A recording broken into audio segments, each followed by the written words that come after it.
नमस्कार। चलिए आज एक ऐसी अद्भुत दुनिया में चलते हैं जो हमारी आंखों से तो छिपी हुई है, लेकिन हमारे आने वाले कल को, हमारे भविष्य को एक नया आकार दे रही है। जी हाँ, हम बात कर रहे हैं नैनो टेक्नोलॉजी की। ये सिर्फ एक विज्ञान नहीं है, बल्कि ये कल के भारत के नीति निर्माताओं के लिए एक बहुत ही जरूरी औजार है। तो एक बहुत बड़ा सवाल हमारे सामने है, क्या विज्ञान की सबसे छोटी चीजें यानी कि परमाणु और अणु हमारी सबसे बड़ी मुश्किलों का हल निकाल सकती हैं, जैसे कि वो बीमारियां जिनका कोई इलाज नहीं, ऊर्जा की कमी या फिर बढ़ता हुआ प्रदूषण। चलिए मिलकर इस पहेली को सुलझाते हैं। आज के इस सफर में हम क्या क्या देखने वाले हैं। सबसे पहले तो समझेंगे कि भाई ये नैनो टेक्नोलॉजी है क्या। फिर देखेंगे कि ये हमारी दुनिया को कैसे बदल रही है। इसके साथ जुड़े हुए जोखिम क्या है ये भी जानेंगे। फिर भारत के नैनो मिशन पर एक नज़र डालेंगे और आखिर में इसके भविष्य की एक झलक देखेंगे। तो तैयार हैं? चलिए शुरू करते हैं। तो चलिए सबसे पहले और सबसे ज़रूरी सवाल से शुरू करते हैं। आखिर ये नैनो टेक्नोलॉजी है क्या चीज़? देखिए, अगर बिल्कुल आसान भाषा में कहें तो नैनो टेक्नोलॉजी का मतलब है परमाणुओं और अणुओं के साथ खेलना। मतलब सोचकर देखिए, हम पदार्थ के सबसे छोटे, सबसे बुनियादी कणों को अपनी मर्जी से जोड़ तोड़कर कुछ भी नया बना सकते हैं। और ये सब कुछ होता है 1 से 100 नैनोमीटर के एक ऐसे पैमाने पर जो हम सोच भी नहीं सकते। 1 नैनोमीटर, इस नंबर को जरा ध्यान में रखिएगा। ये इतना ज्यादा छोटा है कि हमारा दिमाग ठीक से इसकी कल्पना भी नहीं कर सकता। लेकिन इसी छोटे से पैमाने पर भविष्य के बड़े बड़े चमत्कार हो रहे हैं। अच्छा, इसको ऐसे समझते हैं। अपने सिर का एक बाल लीजिए। अब सोचिए कि आप उस बाल को लंबाई में नहीं, बल्कि चौड़ाई में 1 लाख पतले पतले टुकड़ों में काट रहे हैं। उन 1 लाख टुकड़ों में से जो एक टुकड़ा होगा ना, उसकी मोटाई होगी लगभग 1 नैनोमीटर। जी हाँ, हम इतने ज्यादा छोटे लेवल पर काम करने की बात कर रहे हैं। तो अब जब हमें इस अविश्वसनीय रूप से छोटे पैमाने का अंदाजा हो गया है, तो चलिए देखते हैं कि ये छोटी सी टेक्नोलॉजी हमारी दुनिया में कैसे बड़े बड़े बदलाव ला रही है। दवा की एक छोटी सी शीशी से लेकर बड़ी बड़ी फैक्ट्रियों तक। मेडिकल की दुनिया में तो जो इसकी संभावनाएं हैं वो किसी जादू से कम नहीं है। जरा सोचिए, ऐसे नैनो रोबोट्स जो दवा को सीधे कैंसर की कोशिकाओं तक पहुंचाते हैं, जिससे शरीर की अच्छी कोशिकाओं को कोई नुकसान ही नहीं होता। या फिर ऐसे सेंसर जो किसी बीमारी को उसके बिल्कुल शुरुआती स्टेज में ही पकड़ लें। और ये सब कोई साइंस फिक्शन नहीं है, ये आज की हकीकत बनता जा रहा है। और ऊर्जा का क्या? नैनो टेक्नोलॉजी यहाँ भी एक गेम चेंजर साबित हो रही है। हम ऐसे सोलर पैनल बना रहे हैं जो कम धूप में भी ज्यादा बिजली पैदा कर सकते हैं। ऐसी बैटरियां जो बहुत ज्यादा देर तक चलती हैं। और पवन चक्कियों के लिए ऐसे ब्लेड जो हल्के भी हैं और मजबूत भी। ये सब हमारे क्लीन एनर्जी के भविष्य के लिए बहुत जरूरी हैं। और जब पर्यावरण की बात आती है तो नैनो टेक्नोलॉजी एक सुपर हीरो की तरह काम कर रही है। कल्पना कीजिए ऐसे नैनो फिल्टर्स की जो पानी से सबसे छोटे और खतरनाक जहरीले कणों को भी निकाल सकते हैं, जिससे लाखों लोगों तक पीने का साफ पानी पहुंच सकता है। ये हमारी नदियों और हवा को साफ करने में भी मदद कर रही हैं।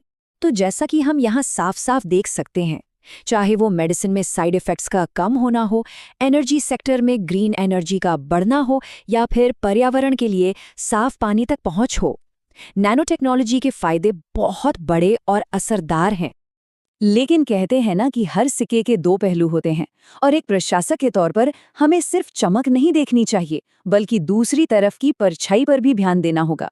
तो चलिए अब प्रगति और सावधानी के इस संतुलन पर बात करते हैं। ये एक बहुत ही नाजुक संतुलन है। देखिए, एक तरफ हमारे पास जीवन बचाने वाले इलाज हैं, तो दूसरी तरफ ये सवाल है कि क्या ये छोटे छोटे नैनोकण लंबे समय में हमारे शरीर के लिए सुरक्षित हैं? एक तरफ नए उद्योग और नई नौकरियां हैं, तो दूसरी तरफ ये डर भी है कि क्या ये टेक्नोलॉजी कुछ लोगों को पीछे छोड़ देगी। ये वो बड़े और मुश्किल सवाल हैं जिनके जवाब पॉलिसी बनाने वालों को ढूंढने ही होंगे। तो इस पूरे दुनिया की दौड़ में भारत कहाँ खड़ा है? अच्छी खबर ये है कि हम बिल्कुल भी पीछे नहीं हैं। भारत सरकार ने इस टेक्नोलॉजी की ताकत को बहुत पहले ही पहचान लिया था और एक नैनो मिशन नाम की एक बहुत बड़ी पहल शुरू की है। और ये मिशन 5 मजबूत पिलर्स यानी स्तंभों पर खड़ा है। पहला, बुनियादी रिसर्च को बढ़ावा देना ताकि ज्ञान की नींव मजबूत हो। दूसरा, बेहतरीन बुनियादी ढांचा तैयार करना, जैसे कि लैब्स और उपकरण। तीसरा, इन आइडियाज को असल जिंदगी के अनुप्रयोगों में बदलना ताकि इसका फायदा आम लोगों तक पहुंचे। चौथा, हमारे मानव संसाधन यानी हमारे वैज्ञानिकों और इंजीनियरों को तैयार करना। और पांचवां, दुनिया के बेहतरीन दिमागों के साथ अंतर्राष्ट्रीय सहयोग करना। ये एक बहुत ही सोची समझी और दूर की सोच रखने वाली योजना है। तो हमने नैनो टेक्नोलॉजी की बुनियादी बातों को समझा, इसके कमाल के इस्तेमाल देखे, इसके जोखिमों को जाना और भारत की रणनीति पर भी बात की। अब हम अपनी चर्चा के आखिरी पड़ाव पर है और सवाल ये है कि आगे क्या है? भविष्य में ये टेक्नोलॉजी हमें कहाँ ले जाने वाली है? और आखिर में एक सवाल जो हम सबको सोचना है। देखिए, नैनो टेक्नोलॉजी एक बहुत बड़ी ताकत है, लेकिन जैसे जैसे ये ताकत और बढ़ेगी, हम सब नीति निर्माता, प्रशासक और नागरिक होने के नाते ये कैसे पक्का करेंगे कि इसका फायदा सिर्फ कुछ लोगों को नहीं बल्कि समाज के हर एक इंसान तक पहुंचे। ये सिर्फ विज्ञान का सवाल नहीं है, ये न्याय और बराबरी का सवाल है। इस पर जरूर सोचिएगा। नमस्कार। आज हम उन कमाल की टेक्नोलॉजीज की दुनिया में उतरने वाले हैं जो हमें वो चीजें देखने की ताकत देती हैं जो हमारी आंखों से पूरी तरह छिपी हुई हैं। मेरा मतलब है परमाणुओं की दुनिया। तो आज का हमारा सफर कैसा रहेगा? सबसे पहले हम समझेंगे कि देखने की एक सीमा क्यों है। फिर हम एक बिल्कुल नए तरीके के बारे में जानेंगे, महसूस करना। इसके बाद हम दो जबरदस्त मशीनों STM और AFM को समझेंगे और आखिर में हम दोनों की तुलना करेंगे। तो चलिए शुरू करते हैं पहले हिस्से से, देखने की सीमा। देखिए, साइंटिस्ट सदियों से जानते थे कि परमाणु होते हैं, पर उन्हें कभी देख नहीं पाए। सवाल ये है कि आखिर ऐसा क्यों था? चलिए इस बड़ी चुनौती को समझते हैं। तो यही वो बड़ा सवाल है, क्यों दुनिया का सबसे पावरफुल लाइट माइक्रोस्कोप भी एक अकेले एटम को नहीं देख सकता? इसी सवाल के जवाब ने उन इनक्रेडिबल इनोवेशंस को जन्म दिया जिनके बारे में हम आज बात करने वाले हैं। इसका जवाब छिपा है फिजिक्स के एक बुनियादी नियम में, जिसे कहते हैं डिफ्रैक्शन लिमिट। अच्छा, इसे ऐसे समझिए। मान लीजिए आप अपनी उंगलियों से रेत का एक दाना महसूस करने की कोशिश कर रहे हैं। आप नहीं कर सकते, है ना? क्योंकि आपकी उंगलियां उस दाने के मुकाबले बहुत बड़ी हैं। बिल्कुल यही हाल लाइट का है। लाइट की जो वेव्स होती हैं वो एटम्स के मुकाबले बहुत बड़ी होती हैं, तो वो बस उनके ऊपर से गुजर जाती हैं, उन्हें डिटेक्ट ही नहीं कर पाती। तो इस बुनियादी सीमा का मतलब ये था कि अगर हमें एटम्स को देखना है तो हमें अपने देखने का पारंपरिक तरीका छोड़ना होगा। हमें एक बिल्कुल नया तरीका अपनाना था, उन्हें महसूस करने का। और यहीं से शुरू होता है हमारा दूसरा हिस्सा, महसूस करने का एक नया तरीका। तो साइंटिस्ट ने फैसला किया कि ठीक है, अगर देख नहीं सकते तो महसूस करेंगे। और ये वो क्रांतिकारी आइडिया था जिसने नैनो वर्ल्ड के दरवाजे खोल दिए।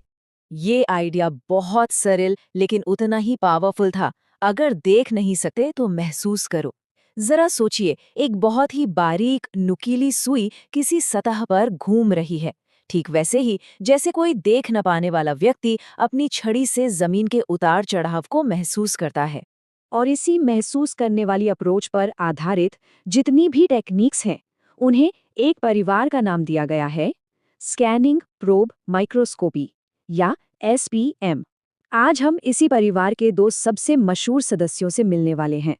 तो आते हैं हमारे तीसरे हिस्से पर, इलेक्ट्रॉनों से जांच। मिलिए एटॉमिक एज के पहले हीरो से, स्कैनिंग टनलिंग माइक्रोस्कोप यानी STM। ये वो मशीन है जिसने पहली बार हमें एटम्स की असली तस्वीरें दिखाईं। STM काम करता है क्वांटम फिजिक्स के एक बहुत ही अजीब और कमाल के नियम पर, जिसे कहते हैं क्वांटम टनलिंग। अब ये क्या है? सोचिए, आप एक गेंद को दीवार पर फेंकते हैं। जाहिर है वो टकराकर वापस आ जाएगी, लेकिन क्वांटम दुनिया में कभी कभी वो गेंद जादुई तरीके से दीवार के दूसरी तरफ पहुंच सकती है। STM में इलेक्ट्रॉन्स ठीक यही कमाल करते हैं। तो ये काम कैसे करता है? होता यह है कि एक बहुत ही ज्यादा नुकीली टिप को सतह के एकदम करीब लाया जाता है, मतलब इतना करीब कि उसे छुआ भी नहीं जाता। फिर एक वोल्टेज लगाया जाता है और इलेक्ट्रॉन टिप और सतह के बीच की उस खाली जगह को सुरंग बनाकर पार कर जाते हैं। कंप्यूटर इसी करंट को मापता है। जहां सतह ऊंची होती है वहां करंट ज्यादा होता है और जहां नीची वहां कम। बस इसी डेटा से वो एटॉमिक लेवल पर सतह का पूरा नक्शा तैयार कर देता है। STM की सबसे बड़ी ताकत है इसकी अनबिलीवेबल एक्यूरेसी। ये हमें सच में एक एक परमाणु को देखने देता है। लेकिन इसकी एक बहुत बड़ी कमी भी थी। ये सिर्फ उन्हीं चीजों पर काम करता है जो बिजली कंडक्ट करती हैं, जैसे कि मेटल्स। मतलब आप इससे प्लास्टिक या किसी जिंदा सेल को नहीं देख सकते। अब आते हैं हम अपने चौथे हिस्से पर, बल से जांच। एसटीएम की इसी कमी ने साइंटिस्ट को एक और भी बेहतर और वर्सेटाइल मशीन बनाने के लिए प्रेरित किया, एटॉमिक फोर्स माइक्रोस्कोप या एएफएम।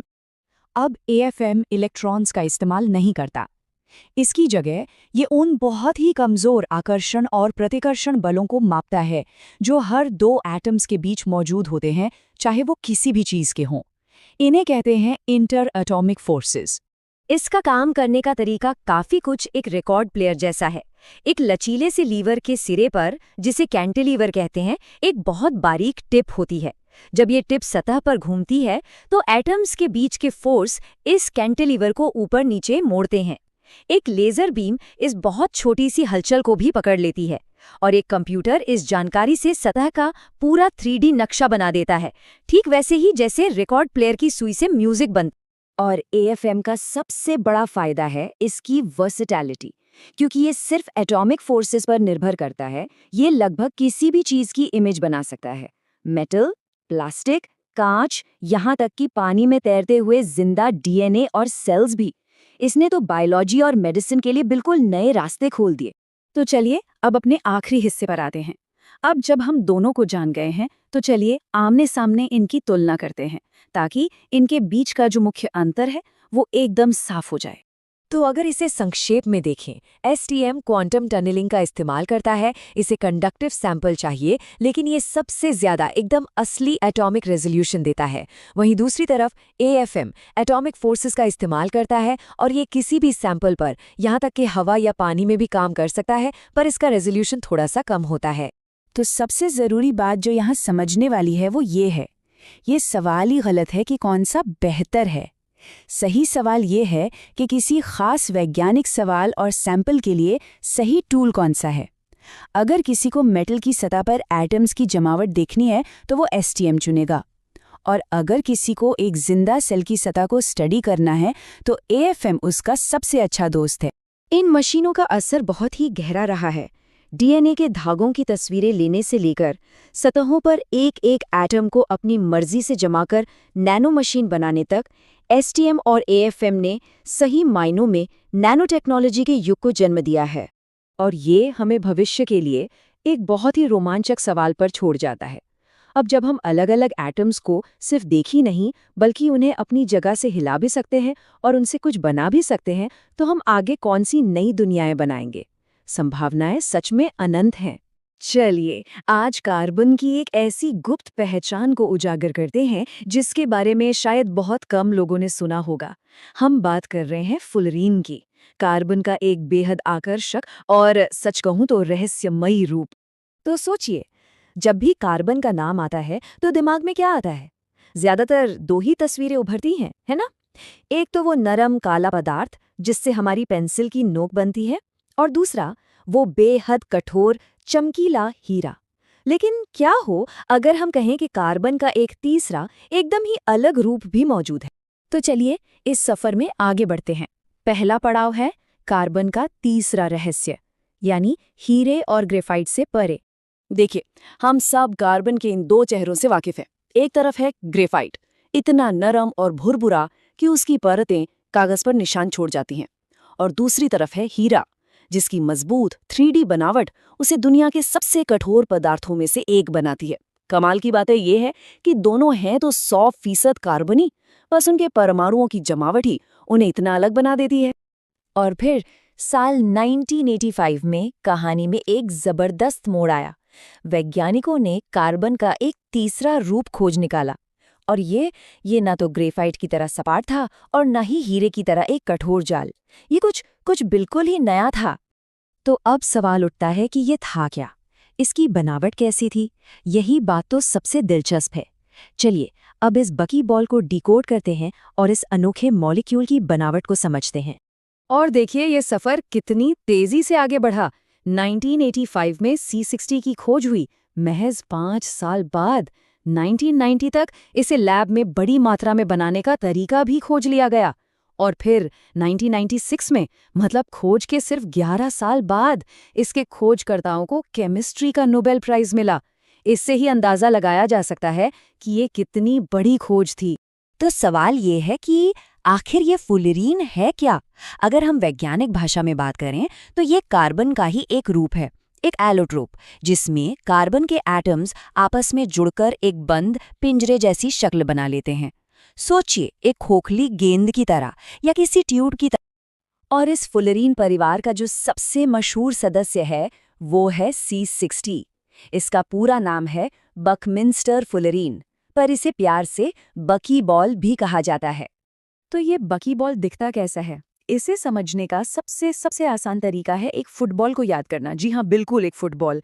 ये C60 का मॉलिक्यूल 60 कार्बन एटम्स से बना एक खोखला गोला है और इसका पैटर्न ठीक एक फुटबॉल की तरह ही है, जिसमें 20 हेक्सागोन यानी षटकोण और 12 पेंटागोन यानी पंचकोण होते हैं। है ना ये कमाल की बात?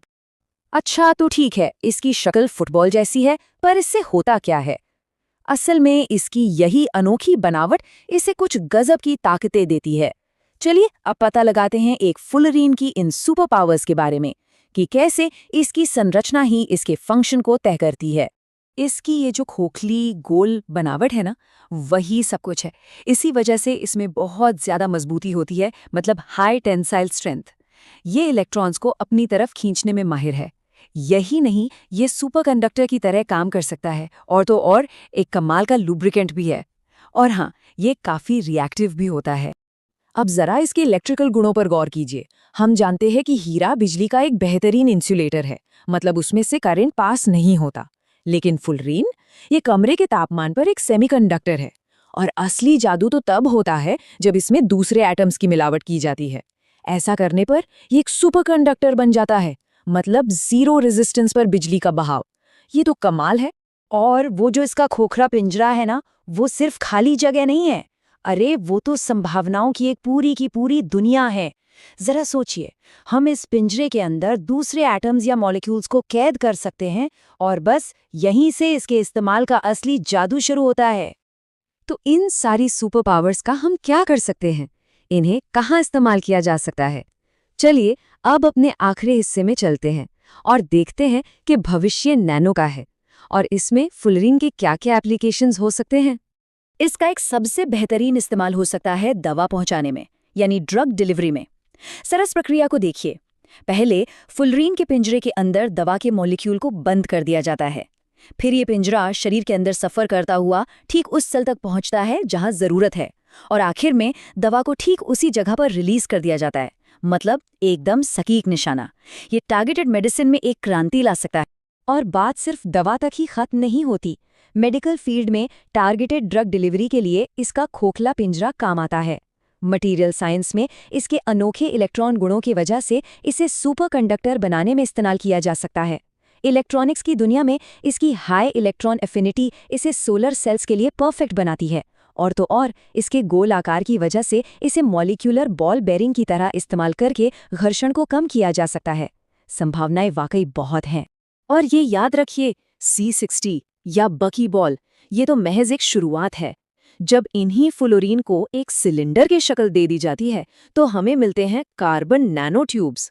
ये तो बकी बॉल से भी ज्यादा मजबूत होते हैं और टेक्नोलॉजी के लिए संभावनाओं का एक बिल्कुल नया दरवाजा खोल देते हैं।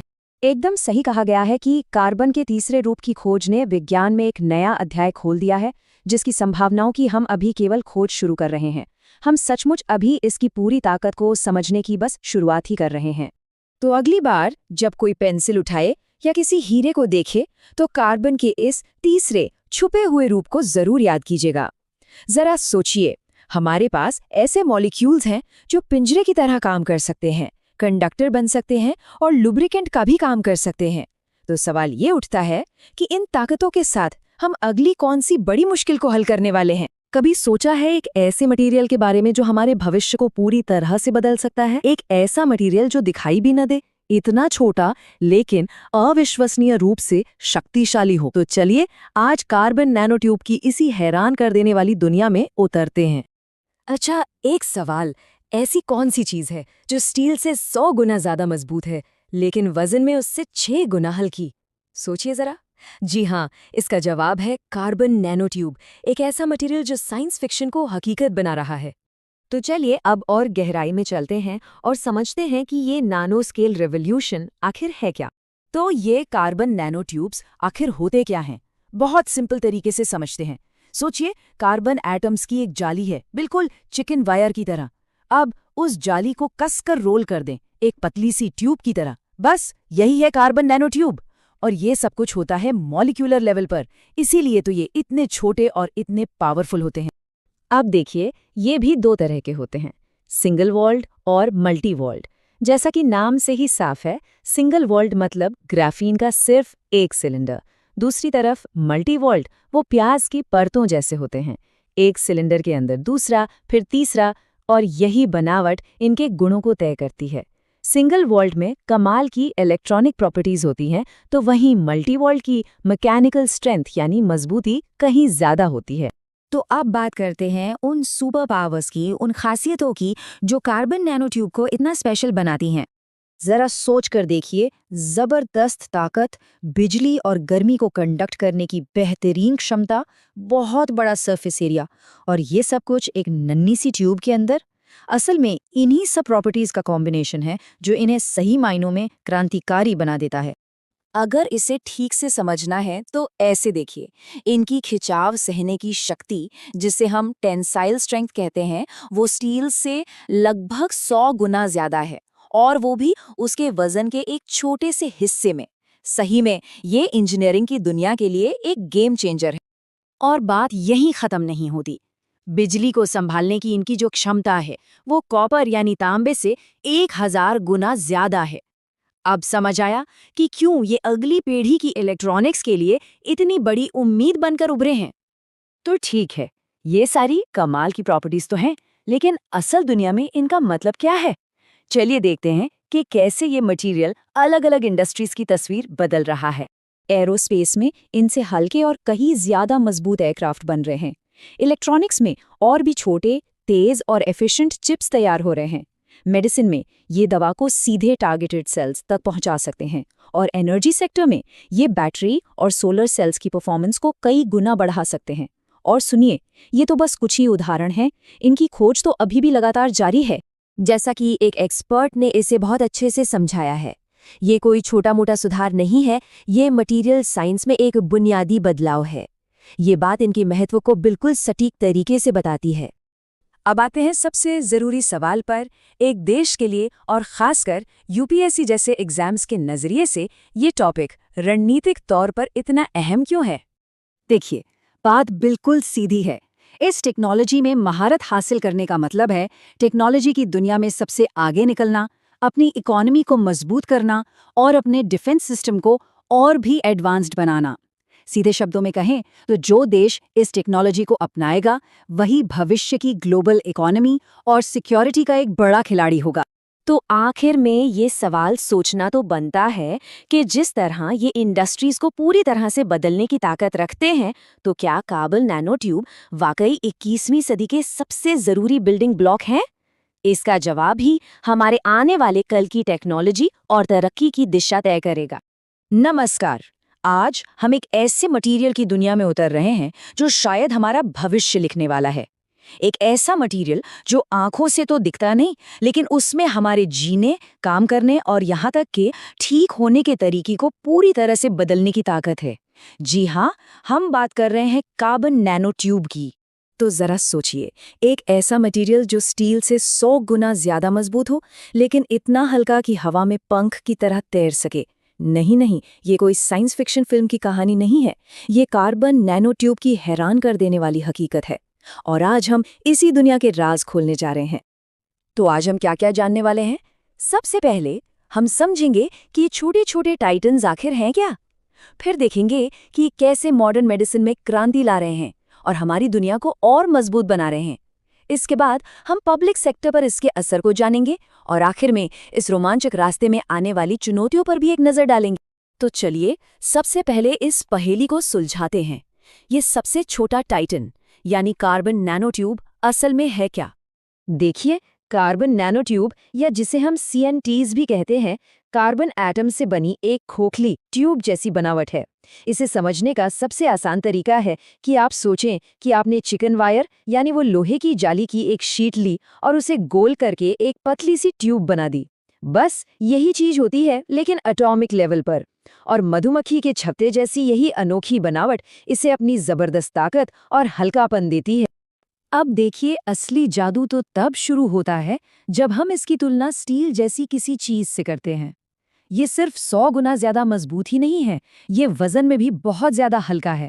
और साथ ही ये बिजली और गर्मी दोनों का एक बेहतरीन कंडक्टर भी है। मतलब इसमें वो सारे गुण हैं जो इंजीनियरिंग और विज्ञान में संभावनाओं की एक पूरी की पूरी नई दुनिया खोल देते हैं। तो अब जब हम इसकी बेसिक बातें समझ चुके हैं, तो चलिए देखते हैं कि ये नैनो स्केल का हीलर यानी नन्हा सा मरहम मेडिकल की दुनिया में कैसे क्रांति ला रहा है। इसका एक सबसे दिलचस्प इस्तेमाल है टारगेटेड ड्रग डिलीवरी में। कल्पना कीजिए एक ऐसी छोटी सी डाक सेवा की जो दवा को सीधे शरीर की बीमार कोशिकाओं तक पहुंचाती है और स्वस्थ कोशिकाओं को बिल्कुल भी परेशान नहीं करती। इसका मतलब क्या हुआ? इसका मतलब ये है कि हम कैंसर जैसी बीमारियों में कीमोथेरेपी के खतरनाक साइड इफ़ेक्ट्स को लगभग खत्म कर सकते हैं। ये नैनोट्यूब्स दवा को सिर्फ और सिर्फ ट्यूमर सेल्स पर ही छोड़ सकते हैं। और तो और, इनमें ब्लड ब्रेन बैरियर को पार करने की भी क्षमता है। ये वही रुकावट है जिसने हमें अल्जाइमर या पार्किंसन जैसी बीमारियों का असरदार इलाज करने से अब तक रोक रखा था। ये वाकई एक नई उम्मीद जगाता है। लेकिन क्या हो अगर हम सिर्फ दवाएं ही नहीं बल्कि शरीर के हिस्सों को भी दोबारा बना सकें? जी हाँ, चिकित्सा में इसका अगला बड़ा इस्तेमाल है टिश्यू इंजीनियरिंग। इन्हें एक माइक्रोस्कोपिक मचान या कह लें कि एक ढांचे की तरह इस्तेमाल किया जा सकता है जिस पर हड्डियां और कार्टिलेज दोबारा उग सकते हैं। इससे शायद जोड़ों को बदलने की जरूरत ही कम हो जाए। इनकी कंडक्टिविटी की वजह से ये टूटी हुई नसों के बीच एक पुल बना सकते हैं, जो लकवे के मरीजों के लिए एक बड़ी उम्मीद है। और तो और, ये आर्टिफिशियल इम्प्लांट्स को इतना मजबूत बना सकते हैं कि वो कभी खराब ही ना हो। अच्छा, शरीर को ठीक करने से आगे बढ़ते हैं। अब हम ये देखने जा रहे हैं कि यही तकनीक हमारे आसपास की दुनिया को कैसे बना रही है, ईंट दर ईंट, एटम दर एटम। ये डेटा टेबल अपने आप में पूरी कहानी बयां कर रहा है। जब हम कार्बन नैनोट्यूब को दूसरे मटेरियल्स के साथ मिलाते हैं तो हमें कुछ बहुत ही अनोखा मिलता है। एक ऐसा मटेरियल जिसमें स्टील से कई गुना ज्यादा ताकत होती है, लेकिन उसकी डेंसिटी यानी घनत्व बहुत कम होता है। ये तो इंजीनियरिंग की दुनिया का सपना सच होने जैसा है। ज्यादा से ज्यादा ताकत, कम से कम वजन। तो इसका सीधा सा मतलब ये है कि अब हम ऐसे मटेरियल नहीं बना रहे जो या तो मजबूत हो या हल्के। हम सुपर मटेरियल बना रहे हैं जो दोनों हैं और हर मायने में बेहतर है, ज्यादा मजबूत, ज्यादा हल्के और कहीं ज्यादा टिकाऊ। ये सिर्फ एक सुधार नहीं है, ये क्रांति है। और ये सिर्फ थ्योरी की बातें नहीं है। हम असल में ऐसे हवाई जहाज़ों की बात कर रहे हैं जो कम ईंधन खर्च करते हैं, ऐसी कारें जो हादसों में ज्यादा सुरक्षित होती हैं और ऐसे स्पोर्ट्स इक्विपमेंट जो परफॉर्मेंस के सारे रिकॉर्ड तोड़ देते हैं। सैनिकों के लिए इसका मतलब है ऐसी बुलेट प्रूफ जैकेट जो हल्की और आरामदायक होने के साथ साथ उन्हें ज्यादा सुरक्षित भी रखती हैं। अब जब हमने ये देख लिया है कि ये तकनीक अलग अलग प्रोडक्ट्स को कैसे बदल सकती है, तो चलिए थोड़ा और बड़े पैमाने पर सोचते हैं और देखते हैं कि ये पूरे समाज को कैसे प्रभावित कर सकती है, खासकर सरकारी इंफ्रास्ट्रक्चर और देश के विकास को। तो सबसे बड़ा सवाल ये उठता है, सरकारें इस कमाल की लैब टेक्नोलॉजी को लेकर इसे जमीन पर असलियत में लोगों के फायदे के लिए कैसे इस्तेमाल कर सकती हैं। आइए इसका एक मुमकिन रोड मैप देखते हैं। ये एक बहुत ही लॉजिकल तरीका है जिससे जोखिम कम होता है और फायदा ज्यादा से ज्यादा होता है। सरकारें रिसर्च के लिए फंडिंग देकर शुरुआत कर सकती हैं, फिर छोटे छोटे पायलट प्रोजेक्ट्स के जरिए इसकी असर को परख सकती हैं। जैसे किसी एक पुल को मजबूत बनाना, एक बार कामयाबी साबित हो जाने के बाद इसे देश के बड़े और ज़रूरी प्रोजेक्ट्स में लागू किया जा सकता है। और आखिर में इन्हीं नैनो ट्यूब से बने सेंसर्स का इस्तेमाल हमारे इंफ्रास्ट्रक्चर की सेहत पर नज़र रखने के लिए भी किया जा सकता है, जिससे ये और स्मार्ट और आत्मनिर्भर बन जाएगा। इसका असर वाकई में सब कुछ बदल देने वाला हो सकता है। जरा सोचिए ऐसे पुल और सड़कों के बारे में जिन्हें दशकों तक मरम्मत की जरूरत ना पड़े, जिससे टैक्स देने वालों का पैसा बचे। ऐसे वाटर फिल्टर के बारे में सोचिए जो सबसे गंदे पानी को भी पीने लायक बना सके। या फिर ऐसे एनर्जी ग्रिड जो ज्यादा कुशल और भरोसेमंद हो। ये सिर्फ सुधार की बात नहीं है, ये एक ज्यादा टिकाऊ, मजबूत और सुरक्षित भविष्य बनाने की बात है। लेकिन हर क्रांतिकारी टेक्नोलॉजी की तरह कार्बन नैनोट्यूब की राह भी चुनौतियों से भरी है। अगर इस वादे को हकीकत में बदलना है तो हमें इन मुश्किलों को ईमानदारी से समझना होगा और उनका सामना करना होगा। तो ये एक क्लासिक बैलेंस बनाने वाली बात है। एक तरफ हमारे पास इसके बेजोड़ गुण हैं और दुनिया को बदलने की क्षमता है, तो दूसरी तरफ इसे बनाने की लागत बहुत ज्यादा है। हमें अभी भी इसके पर्यावरण और सेहत पर पड़ने वाले संभावित खतरों को पूरी तरह से समझना बाकी है। और सबसे बड़ी बाधा, इसे बड़े पैमाने पर सुरक्षित तरीके से और सस्ते में कैसे बनाया जाए। ये बात पूरी स्थिति को बहुत अच्छे से समझाती है। हम जानते हैं कि ये मुमकिन है। असली चुनौती आविष्कार में नहीं बल्कि इनोवेशन में है, यानी एक ऐसा तरीका खोजने में जिससे ये सबके लिए सुलभ, सुरक्षित और किफ़ायती बन सके। और हम इसी एक विचार के साथ इस चर्चा को समाप्त करते हैं।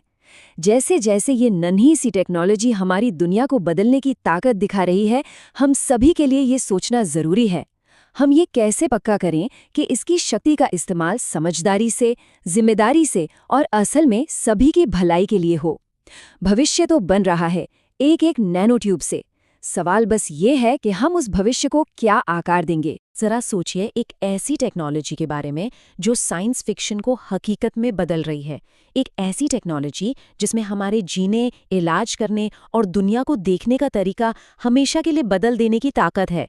आज हम बात करेंगे नैनो वायर्स के बारे में। एक पल के लिए कल्पना कीजिए, क्या हो अगर हम इतने छोटे, इतने बारीक इलेक्ट्रॉनिक्स बना सकें जो हमारे शरीर के अंदर हमारे खून की नसों में घूम सकें, बीमारियों का पता लगा सकें या दवाइयाँ सीधे वहीं पहुंचा दे जहां उनकी ज़रूरत है। लगता है ना जैसे किसी फिल्म का सीन हो। लेकिन सच तो ये है कि ये भविष्य आज ही बन रहा है और इस कमाल के फ्यूचर की चाबी है एक बहुत ही छोटी सी चीज़ जिसे कहते हैं नैनो वायर। तो चलिए इस पूरी चीज को समझते हैं। हम देखेंगे कि ये दुनिया बदलने वाला तार आखिर है क्या, जानेंगे कि नैनो असल में कितना छोटा होता है, ये भी देखेंगे कि इन्हें एटम बाय एटम बनाया कैसे जाता है, और फिर ये खोजेंगे कि इतने छोटे होने की इस सुपर पावर से हमारा आने वाला कल कैसे बदल रहा है। तो सबसे पहले सवाल से शुरू करते हैं, आखिर ये दुनिया बदलने वाला तार है क्या और ये इतना जरूरी क्यों है। तो एक नैनो वायर क्या है? आसान भाषा में ये एक बेहद बेहद पतला तार है, इतना पतला कि उसे आंखों से देखना नामुमकिन है। वैज्ञानिक इसे 1 डायमेंशनल या 1D मटेरियल कहते हैं। क्यों? क्योंकि इसकी लंबाई इसकी चौड़ाई के मुकाबले हजारों गुना ज्यादा होती है। ये सब कुछ होता है नैनोमीटर के अविश्वसनीय स्केल पर। अच्छा, हम बार बार ये नैनो शब्द इस्तेमाल कर रहे हैं, पर ये असल में कितना छोटा है इसका अंदाजा लगाना भी सच कहूं तो आसान नहीं है। तो चलिए इस हैरान कर देने वाले नैनो स्केल की दुनिया को समझने की कोशिश करते हैं। 1 नैनोमीटर, इसका मतलब है 1 मीटर का 1 अरबवां हिस्सा।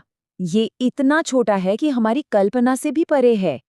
अब इस तुलना को देखिए, इससे सारा मामला साफ हो जाएगा। हमारे सिर का एक बाल जो हमें बहुत पतला लगता है वो भी करीब 80,000 नैनोमीटर चौड़ा होता है, और दूसरी तरफ एक आम नैनो वायर सिर्फ 10 नैनोमीटर का हो सकता है। मतलब एक बाल की चौड़ाई में हजारों नैनो वायर्स फिट हो सकते हैं। कमाल है ना?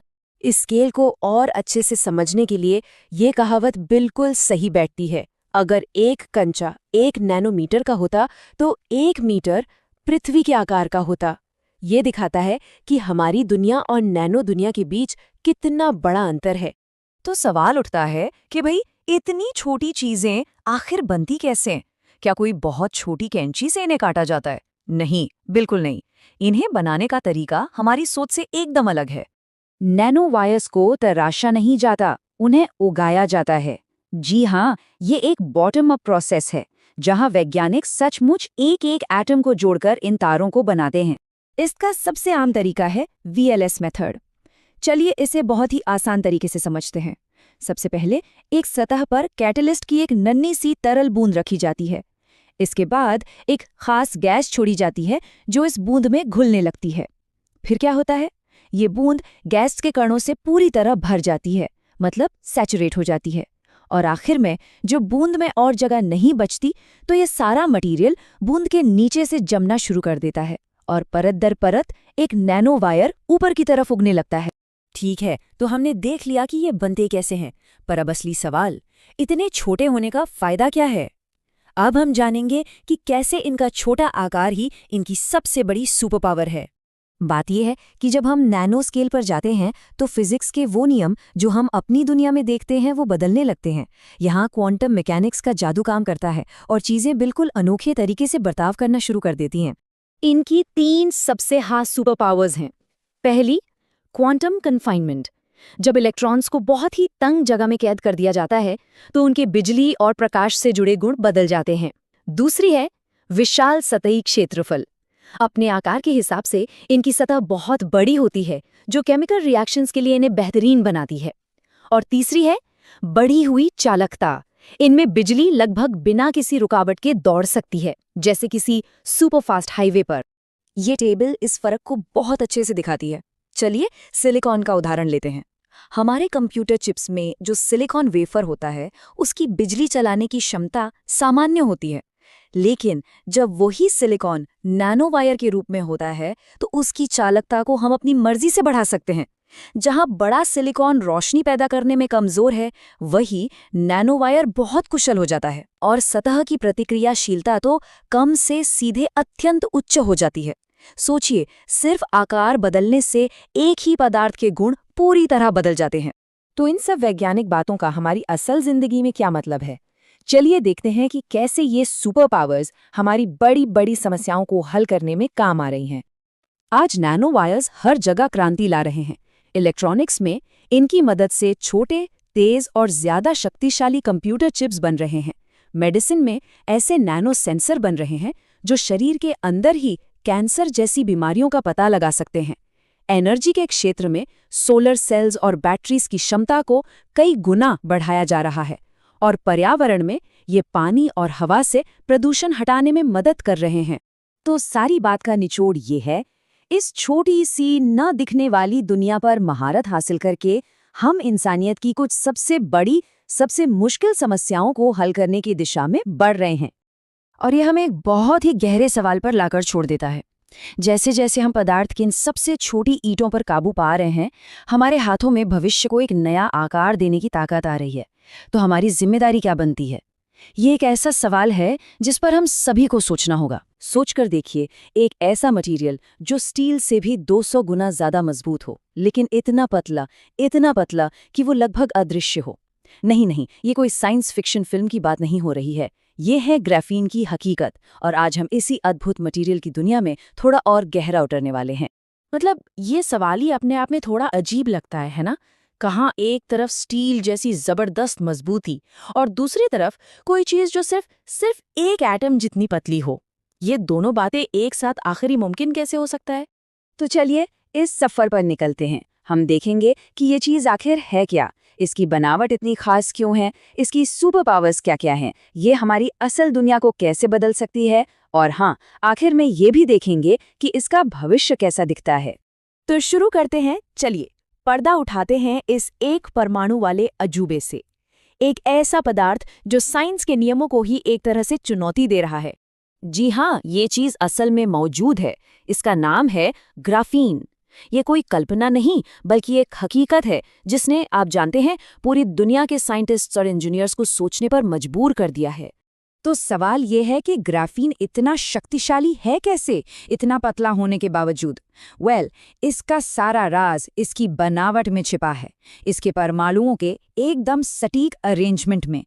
देखिए, ग्राफीन असल में शुद्ध कार्बन ही है, बस अपने सबसे अनोखे रूप में। ऐसा सोचिए जैसे कार्बन के एटम्स की एक बिल्कुल सिंगल फ्लैट लेयर जो एक दूसरे से जुड़कर मधुमक्खी के छत्ते जैसा एक खूबसूरत और बहुत मजबूत जाल बना रही हो। और इसको समझने का सबसे आसान तरीका है अपनी पेंसिल की नोक के बारे में सोचना। उसमें होता है ग्रेफाइट। वो ग्रेफाइट असल में ग्राफीन की ही लाखों परतों से मिलकर बना है।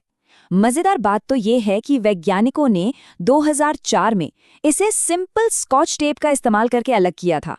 सोचकर देखिए, अगर आप उस ग्रेफाइट में से सिर्फ एक परत निकाल पाएं तो बस वही है ग्राफीन, इतना ज्यादा पतला। और यही एक एटम मोटी बनावट ग्राफीन को कुछ ऐसी प्रॉपर्टीज देती है जो मतलब दिमाग हिला देने वाली हैं। और ये सिर्फ एक दो चीजों में बेस्ट नहीं है, ये कई मामलों में सबसे आगे है। सबसे पहले इसकी ताकत। ग्राफीन स्टील से 200 गुना, जी हाँ 200 टाइम्स ज्यादा मजबूत है। जरा सोचिए, एक परमाणु जितनी पतली चीज और उसमें इतनी जबरदस्त ताकत, ये इसे धरती पर मौजूद सबसे मजबूत मटेरियल्स में से एक बनाता है। पर बात यहीं खत्म नहीं होती। ग्राफीन बिजली का भी एक जबरदस्त कंडक्टर है। ये सिलिकॉन से 130 गुना ज्यादा तेजी से बिजली को पास कर सकता है। इसका मतलब क्या हुआ? इसका मतलब ये कि हमारे स्मार्टफोन और कंप्यूटर और भी ज्यादा तेज और कुशल बन सकते हैं। और एक और कमाल की बात, ग्राफीन लगभग पूरी तरह से पारदर्शी है। मतलब 97.7% लाइट इसके आर पार चली जाती है। तो सोचिए जरा, इतना मजबूत, इतना अच्छा कंडक्टर और लगभग अदृश्य, क्या कॉम्बिनेशन है। जब हम इसकी तुलना अपने रोजमर्रा के मटेरियल्स जैसे स्टील, तांबे या प्लास्टिक से करते हैं तो फर्क बिल्कुल साफ दिखता है।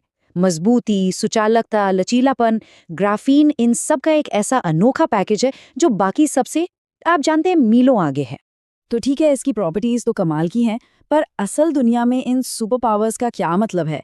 चलिए आगे बढ़ते हैं और देखते हैं कि ये हमारी दुनिया में कहाँ-कहाँ असर डाल सकता है। इसके संभावित इस्तेमाल तो मतलब अनगिनत हैं।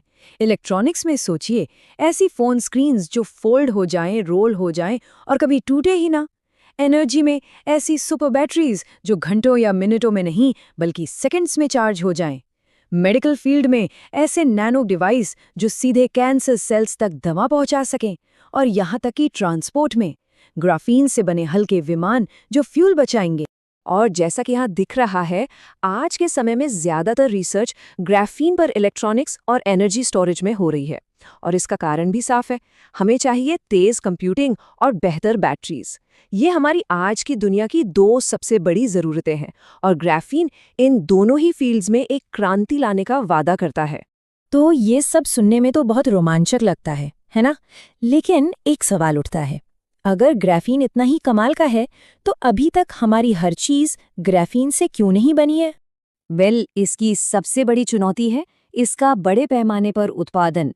लैबोरेटरी में थोड़ा सा ग्राफीन बनाना एक बात है, पर इसे आम इस्तेमाल के लिए बड़े पैमाने पर और सस्ते में बनाना, ये अभी भी एक बहुत बड़ा चैलेंज है। पर हाँ, अच्छी खबर यह है कि दुनिया भर के वैज्ञानिक इस बाधा को पार करने के लिए दिन रात काम कर रहे हैं। और ये कोड इस सिचुएशन को बिल्कुल ठीक से बताता है। क्षमता बहुत बड़ी है, लेकिन प्रयोगशाला से बाजार तक का सफर ही अंतिम सीमा है। मतलब सारी बात इसी सफर को तय करने की है। तो इसी एक बड़े सवाल के साथ हम आज की ये चर्चा यहीं खत्म करते हैं। ग्राफीन में हमारे भविष्य को आकार देने की क्षमता तो जरूर है, पर इसका सफर अभी लंबा है। क्या ये अद्भुत पदार्थ अपनी चुनौतियों को पार करके वाकई में हमारी दुनिया को बदल पाएगा? इसका जवाब तो आने वाला वक्त ही देगा। जरा सोचिए एक ऐसी टेक्नोलॉजी के बारे में जो हमारे फ्यूचर को पूरी तरह से रोशन कर दे, हमारे डिस्प्लेस को और भी वाइब्रेंट बना दे और बीमारियों को डिटेक्ट करने का तरीका ही बदल दे। ये नैनो टेक्नोलॉजी की दुनिया में एक रेवोल्यूशन है और इसका नाम है क्वांटम डॉट्स। ये सवाल सुनने में किसी साइंस फिक्शन मूवी जैसा लगता है ना? कि हम मैटर को यानी पदार्थ को अपनी मर्जी से कोई भी रंग निकालने के लिए प्रोग्राम कर सके। पर ये कोई कल्पना नहीं है, ये हकीकत है। क्वांटम डॉट्स की इनक्रेडिबल दुनिया की हकीकत। तो आज हम क्या क्या देखने वाले हैं? सबसे पहले जानेंगे कि क्वांटम डॉट्स आखिर हैं क्या, फिर इनके आकार के पीछे का साइंस समझेंगे। इसके बाद देखेंगे कि हमारी दुनिया में ये कहाँ-कहाँ काम आ रहे हैं और आखिर में यूपीएससी एग्जामिनेशन के एंगल से इसकी इंपॉर्टेंस पर भी बात करेंगे। तो चलिए सबसे पहले और सबसे बेसिक सवाल से शुरू करते हैं। आखिर ये क्वांटम डॉट्स हैं क्या और क्यों इन्हें नेक्स्ट जेन टेक का बिल्डिंग ब्लॉक कहा जा रहा है? ओके, तो एकदम सिंपल भाषा में समझें तो क्वांटम डॉट एक इंसान का बनाया हुआ बहुत ही छोटा, मतलब नैनो स्केल का क्रिस्टल है। और ये इतना छोटा होता है कि इस पर फिजिक्स के नॉर्मल नियम लागू ही नहीं होते। इसका पूरा बिहेवियर क्वांटम मैकेनिक्स के, कह सकते हैं, अजीब और फैसिनेटिंग नियमों से चलता है। अब इन्हें आर्टिफिशियल एटम यानी कृत्रिम परमाणु भी कहते हैं। पर क्यों? यही तो सबसे मजेदार बात है। देखिए, एक नेचुरल एटम, मान लीजिए सोने का, तो वो हमेशा सोने का ही रहेगा, उसकी प्रॉपर्टीज फिक्स्ड हैं। लेकिन क्वांटम डॉट के साथ ये जादू जैसा है। हम सिर्फ उसका साइज बदलकर उसकी प्रॉपर्टीज को कंट्रोल कर सकते हैं, जैसे कि वो कौन से रंग की रोशनी देगा। और यही इसकी असली पावर है। लेकिन सवाल तो यही उठता है कि आखिर सिर्फ साइज बदलने से ये सब कैसे हो जाता है? कुछ एटम्स के फर्क से सब कुछ कैसे बदल जाता है? इसका जवाब क्वांटम फिजिक्स के एक बहुत ही इंटरेस्टिंग कॉन्सेप्ट में छिपा है, और इस जादुई इफेक्ट का नाम है क्वांटम कन्फाइनमेंट। इसे समझने का एक आसान तरीका है। सोचिए, जैसे गिटार की एक पतली या छोटी तार से ऊंची पिच की आवाज निकलती है ना? बिल्कुल वैसे ही जब इलेक्ट्रॉन्स को एक बहुत बहुत ही छोटी जगह में कन्फाइन कर दिया जाता है, या कह लें कि बांध दिया जाता है, तो वो ज्यादा एनर्जी छोड़ते हैं, उनका पूरा बिहेवियर ही बदल जाता है। तो ये लाइट बनने का प्रोसेस काम कैसे करता है? चलिए स्टेप बाय स्टेप देखते हैं। सबसे पहले हम क्वांटम डॉट को एनर्जी देते हैं, लाइट या इलेक्ट्रिसिटी से। ये एनर्जी एक इलेक्ट्रॉन को एक्साइट करके हायर एनर्जी लेवल पर पहुंचा देती है। लेकिन इलेक्ट्रॉन वहां ज्यादा देर टिकता नहीं। जैसे ही वो वापस अपनी नॉर्मल स्टेट में आता है, वो एक्स्ट्रा एनर्जी को लाइट के एक पार्टिकल यानी एक फोटॉन के रूप में बाहर फेंक देता है। और द बेस्ट पार्ट, इस लाइट का रंग क्या होगा, ये 100% इस बात पर डिपेंड करता है कि डॉट का साइज क्या है।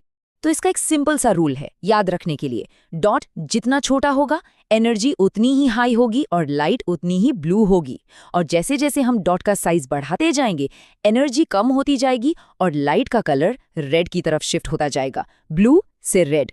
बस यही साइज और कलर के बीच का डायरेक्ट कंट्रोल है जो इस टेक्नोलॉजी को इतना पावरफुल बनाता है। ओके, तो थ्योरी तो बहुत हो गई। अब देखते हैं कि ये अमेजिंग साइंस हमारी रियल वर्ल्ड को, हमारी डे टू डे लाइफ को कैसे बदल रहा है, लिविंग रूम से लेकर डॉक्टर के ऑफिस तक। सच कहूं तो क्वांटम डॉट्स का असर अब हर जगह दिखने लगा है। जो QLED टीवी हम देखते हैं, उनमें जो ब्रिलियंट वाइब्रेंट कलर्स आते हैं, वो इन्हीं की देन है। मेडिसिन के फील्ड में तो ये कमाल कर रहे हैं। कैंसर सेल्स को ट्रैक करने से लेकर ड्रग डिलीवरी तक में। एनर्जी सेक्टर में ये सोलर सेल्स को और एफिशिएंट बना रहे हैं। और तो और सिक्योरिटी के लिए बैंक नोट्स में एंटी काउंटरफीटिंग मेजर्स के तौर पर भी इनका इस्तेमाल हो रहा है। अगर डिस्प्ले टेक्नोलॉजीज को कंपेयर करें तो ये चार्ट सब कुछ साफ कर देता है। QLED डिस्प्लेज दूसरों से बेहतर क्यों हैं? क्योंकि क्वांटम डॉट्स की वजह से ये ना सिर्फ ज्यादा वाइड रेंज ऑफ कलर्स दिखा सकते हैं, बल्कि ये कई ज्यादा ब्राइट भी होते हैं। मतलब स्क्रीन पर जो पिक्चर दिखती है वो ज्यादा रियल, ज्यादा डीप और ज्यादा आई कैचिंग होती है, बिल्कुल लाइफ लाइक। चलिए अब उस सवाल पर आते हैं जो बहुत से एस्पिरेंट्स के मन में होगा कि ये सब UPSC एग्जाम के लिए रेलेवेंट कैसे है, ये क्यों मैटर करता है। UPSC के पर्सपेक्टिव से देखें तो ये सिर्फ एक साइंस का टॉपिक नहीं है, ये इंडिया के फ्यूचर से जुड़ा है। पहली बात, ये साइंस एंड टेक सिलेबस का कोर हिस्सा है। दूसरी बात, ये मेक इन इंडिया जैसी पहल से सीधे जुड़ता है, क्योंकि इंडिया इलेक्ट्रॉनिक्स मैन्युफैक्चरिंग का हब बनना चाहता है। इसके एप्लीकेशंस हमारे नेशनल हेल्थ मिशन और सोलर मिशन जैसे बड़े प्रोग्राम्स के लिए भी क्रिटिकल हैं, और इसीलिए प्रीलिम्स और मेंस दोनों में ही इससे जुड़े क्वेश्चंस आने की पॉसिबिलिटी बहुत हाई है। और यही बात इस कोट में भी कही गई है। क्वांटम डॉट्स जैसी इमर्जिंग टेक्नोलॉजीज को समझना सिर्फ साइंस की बात नहीं है, ये फ्यूचर की गवर्नेंस, इकोनॉमी और सोसाइटी को समझने के बारे में है। एक सिविल सर्वेंट के लिए ये अंडरस्टैंडिंग बहुत जरूरी है। तो आज की पूरी बातचीत का टेक अवे क्या है? सिंपल है, क्वांटम डॉट्स एक परफेक्ट एग्जाम्पल हैं कि कैसे नैनो स्केल पर होने वाला साइंस मैक्रो स्केल पर, यानी हमारी पूरी दुनिया पर कितना बड़ा इम्पैक्ट डाल सकता है।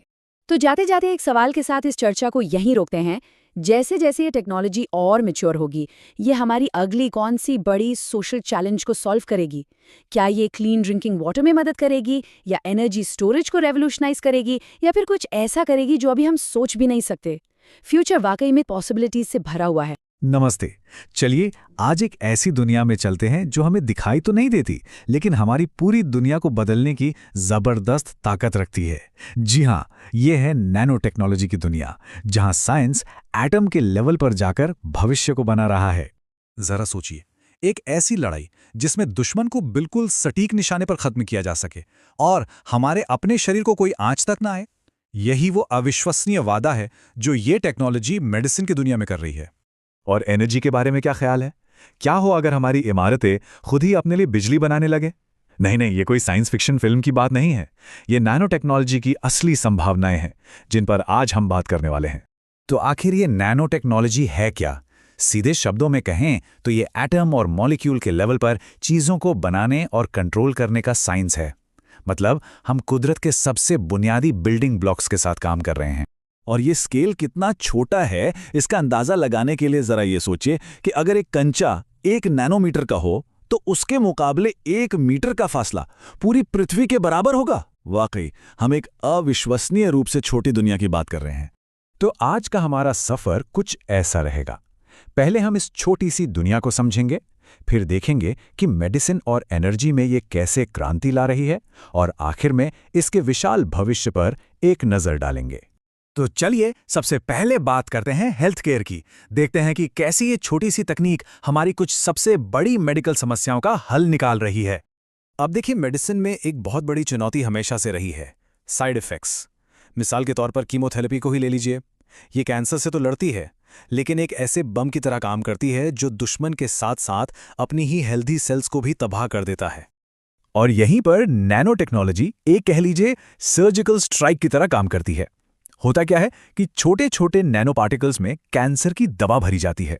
ये पार्टिकल्स खून में घूमते हैं और सिर्फ कैंसर वाली सेल्स को ढूंढ कर उनसे चिपक जाते हैं, और फिर दवा सीधे ट्यूमर के अंदर छोड़ी जाती है। इससे हेल्दी सेल्स को कोई नुकसान नहीं होता। कीमोथेरेपी की तरह पूरे शरीर पर हमला करने के बजाय ये एक टारगेटेड हमला है जो इलाज को कहीं ज्यादा असरदार और मरीज के लिए कम दर्दनाक बनाता है। और बात सिर्फ कैंसर के इलाज पर ही खत्म नहीं होती। जरा सोचिए, ऐसी डायग्नोस्टिक किट्स जो बीमारी को बहुत पहले पकड़ लें, ऐसे मेडिकल इम्प्लांट्स जो शरीर बेहतर तरीके से अपनाएं, या फिर डैमेज हो चुके टिश्यूज को दोबारा उगाना। नैनो टेक्नोलॉजी मेडिकल साइंस के हर पहलू को बदल रही है। अच्छा, तो ये तो हुई मेडिसिन की बात। अब हेल्थ केयर से हटकर एनर्जी सेक्टर की तरफ चलते हैं और देखते हैं कि ये तकनीक हमारे एनर्जी की चुनौतियों को कैसे हल कर रही है। हम सब जानते हैं कि सोलर एनर्जी एक शानदार ऑप्शन है ना? लेकिन जो ट्रेडिशनल सोलर पैनल हैं उनकी अपनी कुछ दिक्कतें हैं। वो सूरज की सारी रोशनी को बिजली में नहीं बदल पाते। काफ़ी एनर्जी गर्मी में वेस्ट हो जाती है, और सच कहें तो काफ़ी महंगी भी होते हैं। तो नैनो टेक्नोलॉजी यहाँ क्या करती है? ये नैनो पार्टिकल्स ना छोटे छोटे एंटीना की तरह काम करते हैं। इस सूरज की रोशनी के ज़्यादा बड़े हिस्से को पकड़ते हैं, एनर्जी की बर्बादी कम करते हैं, और सबसे मज़ेदार बात, इन्हें किसी भी लचीली सतह पर प्रिंट किया जा सकता है। सोचिए, मतलब खिड़कियों पर भी। और इसका असर वो तो नंबर्स में साफ दिखता है। देखिए, एक नॉर्मल सिलिकॉन सेल की एफिशिएंसी होती है करीब 22%। अब नैनो कोटिंग लगा दें तो ये सीधे 30% तक पहुंच जाती है। और भविष्य में जो क्वांटम डॉट सेल्स आने वाले हैं, उनसे तो ये 45% से भी ज्यादा हो सकती है। ये एक बहुत बहुत बड़ा जंप है। तो हमने मेडिसिन और एनर्जी में इसके कमाल के यूज देखे। अब जरा एक स्टेप पीछे हटते हैं और इसकी बड़ी पिक्चर को देखते हैं। तो इस सब का निचोड़ क्या है? देखिए, जब हमारे पास किसी भी चीज को उसके सबसे बुनियादी स्तर से, यानी एटम बाय एटम बनाने की ताकत आ जाती है, तो फिर संभावनाओं की कोई सीमा नहीं रहती। हम सिर्फ चीजों को बेहतर नहीं बना रहे हैं, हम संभावना की परिभाषा ही बदल रहे हैं। और एक लाइन है जो इस पूरी टेक्नोलॉजी को बहुत अच्छे से समझाती है। अगली बड़ी चीज असल में बहुत बहुत छोटी है। कितना सही है ना? यही विरोधाभास ही तो नैनो टेक्नोलॉजी का असली वादा है। तो ये छोटी सी टेक्नोलॉजी अपने साथ बहुत बड़े वादे लेकर आई है, लेकिन एक बड़ा सवाल ये भी है कि हम ये कैसे पक्का करें कि इसकी ताकत का इस्तेमाल सबके लिए, एक बेहतर और बराबरी वाली दुनिया बनाने के लिए हो। ये एक ऐसा सवाल है जिस पर हम सबको मिलकर सोचना होगा। आज हम एक ऐसी दुनिया में गोता लगाने वाले हैं जो इतनी छोटी है कि उसे देखना लगभग नामुमकिन है, लेकिन जिसका असर हमारी दुनिया पर बहुत बड़ा हो सकता है। जी हाँ, हम बात कर रहे हैं नैनो टेक्नोलॉजी की। तो आज का हमारा सबसे बड़ा सवाल यही है, आखिर कैसे ये बेहद छोटा सा विज्ञान हमारी बड़ी बड़ी मुश्किलों को हल कर सकता है, चाहे वो खाने की कमी हो या पर्यावरण का प्रदूषण। ये एक बहुत बड़ा सवाल है जिसका जवाब छिपा है एटम के लेवल पर। ठीक है, तो चलिए बिल्कुल बेसिक से शुरू करते हैं। नैनो टेक्नोलॉजी आखिर है क्या? देखिए, आसान भाषा में कहें तो ये नैनो स्केल पर चीजों को कंट्रोल करने का विज्ञान है। अब ये नैनो स्केल कितना छोटा है, इसका अंदाजा ऐसे लगाइए कि हमारे सिर का एक बाल करीब 80,000 नैनोमीटर चौड़ा होता है। हम यहाँ एटम्स और मॉलिक्यूल्स के लेवल पर काम करने की बात कर रहे हैं। तो आज हम किन किन मुद्दों पर बात करने वाले हैं? सबसे पहले हम खाने की बात करेंगे, फिर खेती और पर्यावरण की सफाई की ओर बढ़ेंगे, और आखिर में इस पावरफुल टेक्नोलॉजी के फायदों और खतरों दोनों पर नजर डालेंगे। तो चलिए, हमारा पहला पड़ाव है भोजन। देखते हैं कि कैसे नैनो टेक्नोलॉजी हमारे खाने की प्लेट में एक क्रांति ला रही है। हम सब जानते हैं कि दुनिया की सबसे बड़ी दिक्कतों में से एक है खाने की बर्बादी। खाना खराब हो जाता है और रखे रखे उसके पोषक तत्व भी खत्म हो जाते हैं। ये एक बहुत बड़ी चुनौती है जिससे दुनिया भर में करोड़ों लोग जूझ रहे हैं।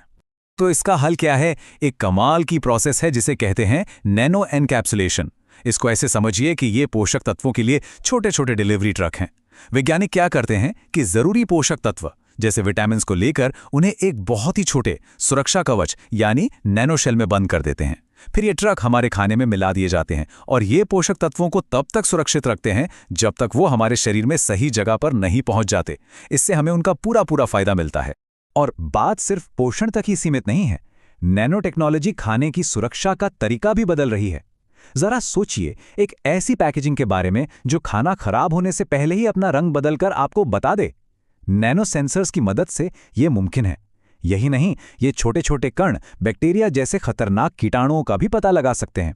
और नैनो एमल्शंस यानी तेल और पानी के बेहद छोटे मिश्रण कम फैट वाले मेयोनीज जैसे प्रोडक्ट्स को भी वही बढ़िया स्वाद दे सकते हैं, वो भी कम कैलोरी के साथ। तो नैनो हमारे खाने को तो बेहतर बना रहा है, लेकिन ये खाना आता कहाँ से है? चलिए अब खेतों की ओर चलते हैं और देखते हैं कि ये टेक्नोलॉजी खेती करने के हमारे तरीकों को कैसे बदल रही है। देखिए, पारंपरिक खेती की एक बहुत बड़ी समस्या है कीटनाशकों और उर्वरकों का अंधाधुंध इस्तेमाल। इसका ज्यादातर हिस्सा बर्बाद हो जाता है जो बहकर हमारी मिट्टी और पानी में मिल जाता है और पर्यावरण को भारी नुकसान पहुंचाता है। ये एक बहुत ही पुराना और बेअसर सिस्टम है। यहाँ पर पुराने और नए तरीकों का फर्क एकदम साफ नजर आता है। पारंपरिक तरीकों में हर जगह छिड़काव होता है जिसमें बहुत बर्बादी होती है, लेकिन नैनो कीटनाशकों को सीधे उन कीड़ों तक पहुंचाया जा सकता है जहां उनकी जरूरत है। इसका सीधा मतलब है कि बहुत कम केमिकल का इस्तेमाल होता है, जिससे बर्बादी भी कम होती है और पर्यावरण को नुकसान भी कम होता है। ये खेती के लिए एक तरह का सर्जिकल स्ट्राइक है। खेतों में प्रदूषण कम करना एक बात है, लेकिन उस प्रदूषण का क्या जो पहले से ही हमारे पर्यावरण में मौजूद है। अब हम एक और बहुत ही जरूरी क्षेत्र की तरफ बढ़ते हैं, अपने ग्रह की सफाई। हमारे पानी और मिट्टी में घुले कई प्रदूषक दशकों तक बने रहते हैं। उन्हें हटाना मुश्किल है, महंगा है और अक्सर असरदार भी नहीं होता। ये एक ऐसी जिद्दी समस्या है जिसके लिए एक बहुत ही शक्तिशाली समाधान की जरूरत है। यहाँ नैनो टेक्नोलॉजी हमें कुछ बहुत ही जबरदस्त टूल्स देती है, जैसे कि नैनो फिल्टर्स, जिनमें इतने महीन छेद होते हैं कि वे पानी से वायरस या भारी धातु जैसे सबसे छोटे प्रदूषकों को भी छानकर बाहर निकाल सकते हैं। फिर हैं नैनो उत्प्रेरक, जो एक सफाई टीम की तरह काम करते हैं। ये खतरनाक केमिकल्स को तोड़कर पानी और कार्बन डाइऑक्साइड जैसी सुरक्षित चीजों में बदल देते हैं।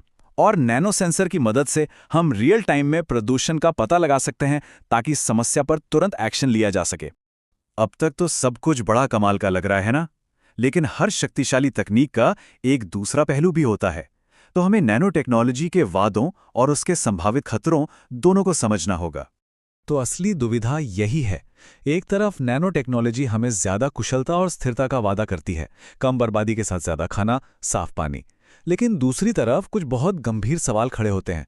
क्या होगा जब ये छोटे छोटे कण हमारे शरीर या पर्यावरण में जमा हो जाएंगे? सेहत पर इनके लंबे समय के प्रभाव क्या होंगे जिनके बारे में हम अभी कुछ नहीं जानते? और शायद सबसे जरूरी सवाल, इस अविश्वसनीय रूप से शक्तिशाली तकनीक को कौन नियंत्रित करेगा? ये सिर्फ वैज्ञानिक सवाल नहीं है, बल्कि गहरे नैतिक सवाल हैं। और यही बात हमें अपने आखिरी सवाल पर लाकर छोड़ती है। नैनो टेक्नोलॉजी में हमारी कुछ सबसे बड़ी समस्याओं को हल करने की अपार क्षमता है, लेकिन हर क्रांति अपने साथ एक जिम्मेदारी लेकर आती है। सवाल ये नहीं है कि क्या हम इस तकनीक का इस्तेमाल कर सकते हैं, बल्कि सवाल ये है कि क्या हम इसके गहरे प्रभावों को समझदारी और नैतिकता के साथ संभालने के लिए तैयार हैं। असली चुनौती नई खोज और सावधानी के बीच संतुलन बनाने की है। क्या हम इसके लिए तैयार हैं? नमस्कार, आज हम एक ऐसी टेक्नोलॉजी की दुनिया में गोता लगाने वाले हैं जो इतनी छोटी है कि दिखती भी नहीं, लेकिन उसने हमारे स्मार्टफोन से लेकर हर गैजेट की दुनिया ही बदल दी है। जी हां, हम बात कर रहे हैं नैनो टेक्नोलॉजी की। जरा सोचिए इस बारे में। ये कोई साइंस फिक्शन फिल्म का सीन नहीं है, बल्कि नैनो टेक्नोलॉजी की असली ताकत की बस एक छोटी सी झलक है। ये हमें एक ऐसी दुनिया में ले जाती है जहां पदार्थ के नियम ही बदल जाते हैं। तो चलिए इस छोटी सी दुनिया के बड़े बड़े रहस्यों को खोलते हैं। तो आज की हमारी बातचीत इन 4 हिस्सों में होगी। सबसे पहले समझेंगे कि ये नैनो स्केल आखिर है क्या, फिर इसके पीछे का साइंस देखेंगे, ये भी जानेंगे कि हमारे फ़ोन और लैपटॉप में ये कैसे काम करता है और आखिर में इसके भविष्य पर भी एक नज़र डालेंगे। ठीक है, तो इससे पहले कि हम इसके कमाल के असर को समझें, हमें उस स्केल को, उस पैमाने को समझना होगा जहां ये सब कुछ होता है। तो चलिए सीधे चलते हैं नैनो स्केल की दुनिया में। तो नैनो टेक्नोलॉजी है क्या? सीधी भाषा में कहें तो ये अणुओं और परमाणुओं के लेवल पर चीज़ों को कंट्रोल करने और बनाने का साइंस है। हम काम करते हैं 1 से 100 नैनोमीटर के पैमाने पर, मतलब इतना छोटा कि उसकी कल्पना करना भी मुश्किल है। 1 नैनोमीटर, बस ये एक नंबर, यही इस पूरी क्रांति का सेंटर पॉइंट है। पर सवाल यह है कि ये असल में कितना छोटा होता है। चलिए इसको एक अंदाजे से समझते हैं। एक इंसान का बाल वो करीब 80,000 नैनोमीटर मोटा होता है, और आज के कंप्यूटर चिप का एक ट्रांजिस्टर सिर्फ 10 नैनोमीटर का। सोचिए, ये दिखाता है कि हम कितनी ज़्यादा प्रिसिशन के साथ इंजीनियरिंग कर रहे हैं। तो सवाल उठता है कि भाई इतने छोटे होने से आखिर होता क्या है? बात सिर्फ चीज़ों को छोटा करने की नहीं है। असली खेल तो ये है कि नैनो स्केल पर फिजिक्स के नियम ही बदल जाते हैं। यहाँ पर 2 मेन सिद्धांत काम करते हैं जो नैनो मटेरियल्स को उनकी गजब की ताकत देते हैं। पहला, क्वांटम इफेक्ट्स हावी हो जाते हैं, और दूसरा, उनका सरफेस एरिया यानी सतह का क्षेत्रफल बहुत ज़्यादा बढ़ जाता है। ये दोनों ही चीज़ें हमें अपनी रोज़मर्रा की दुनिया में देखने को नहीं मिलती। अब ये क्वांटम इफेक्ट क्या है? सोचिए, एक इफेक्ट है क्वांटम टनलिंग। ये सुनने में बड़ा अजीब है, लेकिन बहुत पावरफुल है। देखिए, हमारी दुनिया में हम किसी दीवार के आर पार नहीं जा सकते, है ना? लेकिन नैनो स्केल पर इलेक्ट्रॉन ऐसा कर सकते हैं। वो सचमुच एक दीवार के पार टनल कर जाते हैं, और इसी कमाल की क्षमता का इस्तेमाल करके हम और भी तेज और एफिशिएंट इलेक्ट्रॉनिक्स बना पाते हैं। और दूसरा था सरफेस एरिया। इसे ऐसे समझिए, 1 किलो चीनी का बड़ा सा टुकड़ा पानी में धीरे घुलेगा, लेकिन उसी 1 किलो चीनी को पीस दें तो वो फौरन घुल जाएगी। क्यों? क्योंकि पिसी हुए चीनी का सरफेस एरिया बहुत ज्यादा होता है। बस यही चीज नैनो मटेरियल्स के साथ होती है। उनका सरफेस एरिया इतना ज्यादा होता है कि वो बहुत रिएक्टिव हो जाते हैं, जो उन्हें बेहतरीन सेंसर्स और कैटलिस्ट बनाने के लिए परफेक्ट बनाता है। ठीक है, तो थियोरी तो समझ आ गई। अब जरा ये देखते हैं कि ये टेक्नोलॉजी लैब से निकलकर हमारे रोज के डिवाइस, मतलब हमारे लैपटॉप्स और स्मार्टफोन तक पहुंचती कैसे है। ये देखिए, ये एक मॉडर्न प्रोसेसर बनाने का प्रोसेस है। इसमें सबसे ज़रूरी स्टेप है नैनोलिथोग्राफी। आप इसे एक तरह की अल्ट्रा हाई प्रिसिजन प्रिंटिंग समझिए, जो एक नाखून जितनी छोटी चिप पर अरबों, जी हाँ अरबों ट्रांजिस्टर छाप देती है। ये काम नैनो टेक्नोलॉजी के बिना तो हो ही नहीं सकता, इम्पॉसिबल है। और ये देखिए कि नैनोटेक से फर्क कितना बड़ा पड़ता है। चिप सिर्फ तेज और छोटे नहीं होते, बल्कि वो बिजली भी बहुत कम खाते हैं और गर्म भी कम होते हैं। असल में यही वजह है कि हमारे स्मार्टफोन आज इतने पावरफुल हैं और उनकी बैटरी इतनी देर तक चलती है। तो नैनोटेक का सबसे ज्यादा असर कहाँ है? सबसे ज्यादा प्रोसेसर पर, जो हमारे गैजेट्स का दिमाग होता है। लेकिन ये मेमोरी, स्टोरेज और डिस्प्ले में भी हैं।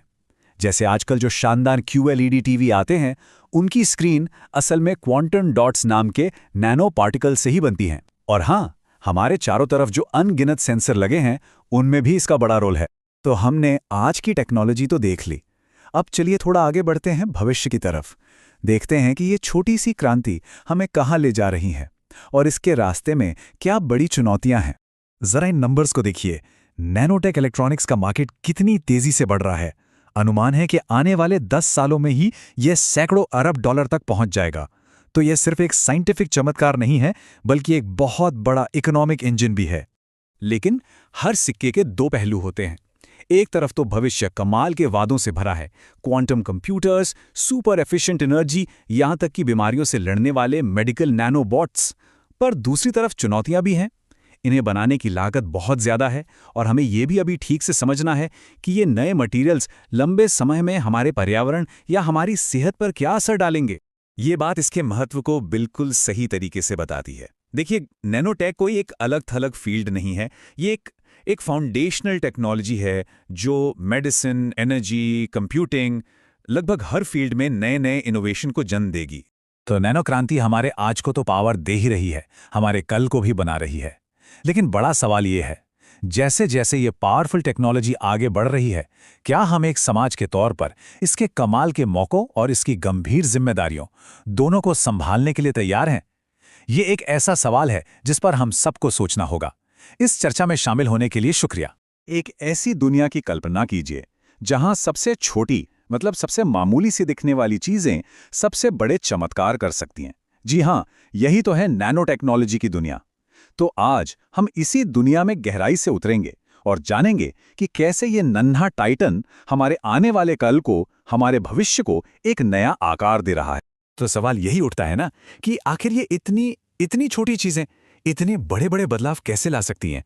चलिए आज इसी दिलचस्प रहस्य से पर्दा उठाते हैं। तो चलिए सबसे पहले और सबसे जरूरी सवाल से शुरू करते हैं। आखिर ये नैनो टेक्नोलॉजी है क्या भला? सीधे शब्दों में कहें तो नैनो टेक्नोलॉजी का मतलब है नैनो स्केल पर साइंस, इंजीनियरिंग और टेक्नोलॉजी के साथ काम करना। अब ये नैनो स्केल होता है लगभग 1 से 100 नैनोमीटर के बीच। और पता है सबसे मजेदार बात क्या है? इस स्केल पर चीजें बिल्कुल अलग तरह से बर्ताव करने लगती हैं। उनकी मजबूती, उनका रंग, सब कुछ बदल जाता है। कमाल है ना? लेकिन ये नैनो आखिर कितना छोटा होता है? चलिए एक अंदाजा लगाते हैं। हम सबके सिर का जो एक बाल होता है वो करीब 80,000 नैनोमीटर चौड़ा होता है। 80,000। और एक नैनो पार्टिकल वो होता है सिर्फ 1 से 100 नैनोमीटर का। मतलब ये इतना छोटा है कि इसकी कल्पना करना भी मुश्किल है। अच्छा, चलिए इसे एक और तरीके से समझने की कोशिश करते हैं।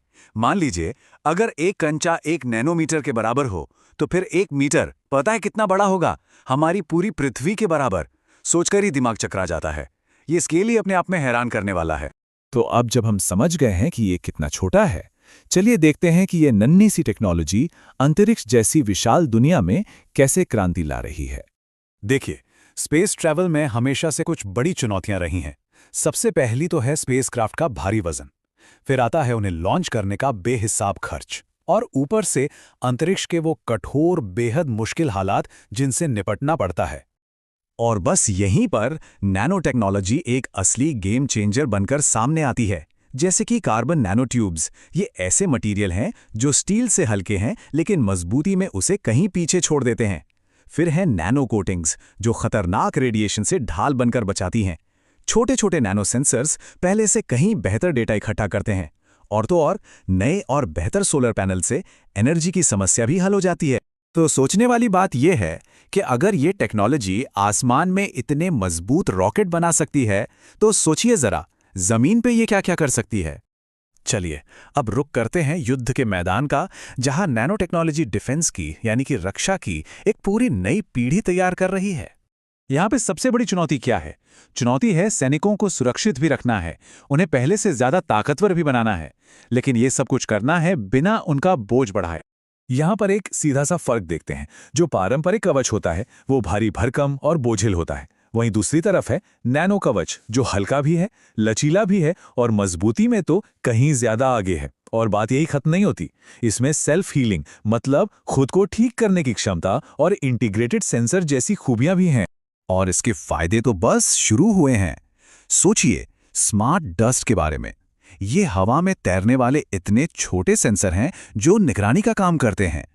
ऐसे कैमोफ्लेज के बारे में सोचिए जो आसपास के माहौल के हिसाब से अपना रंग और टेक्सचर बदल सके। अरे यहाँ तक कि घायल सैनिकों का मैदान में ही इलाज करने वाले नैनोबॉट्स। और तो और जासूसी के लिए कीड़े के आकार के छोटे छोटे ड्रोन्स। ये सब किसी साइंस फिक्शन फिल्म जैसा लगता है ना? लेकिन जैसा हर शक्तिशाली तकनीक के साथ होता है, इसके भी दो पहलू हैं। एक अच्छा तो एक खतरनाक भी हो सकता है। इसी को कहते हैं डुअल यूज डायलेमा, यानी दोहरे उपयोग की दुविधा। इसको ऐसे समझते हैं, ये एक ही सिक्के के दो पहलू हैं। देखिए, एक तरफ वही हल्के मटेरियल्स हैं जो स्पेस एक्सप्लोरेशन को सस्ता और सुरक्षित बनाते हैं, जो कि एक शांतिपूर्ण काम है। और फिर सिक्के का दूसरा पहलू, वही मटेरियल्स सैनिकों के कवच को और असरदार बनाते हैं, उन्हें ज्यादा फुर्तीला बनाते हैं। तो यहाँ सबसे अहम बात समझने वाली ये है कि जो इनोवेशन, जो खोज हमें सितारों तक पहुंचाने में मदद करती है, वही खोज जंग का नक्शा भी बदल सकती है। टेक्नोलॉजी अपने आप में ना तो अच्छी होती है ना बुरी, सारा खेल उसके इस्तेमाल का है। तो सवाल ये है कि अब आगे क्या? जैसा कि हम देख रहे हैं, भविष्य वाकई में बहुत छोटा है और हमें ये तय करना होगा कि इस छोटे भविष्य की दिशा क्या होगी। एक बात हमेशा याद रखनी होगी, नैनो टेक्नोलॉजी कोई एक अकेला आविष्कार नहीं है।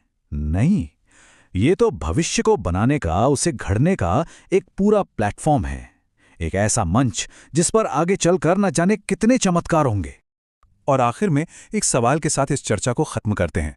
जब हमारे हाथ में इतनी शक्तिशाली टेक्नोलॉजी हो तो हमारी सबसे बड़ी चुनौती क्या है? लगातार इनोवेशन करते जाना या फिर सही जगह पर संयम बरतना? इस एक सवाल का जवाब शायद हमारा आने वाला पूरा कल तय करेगा।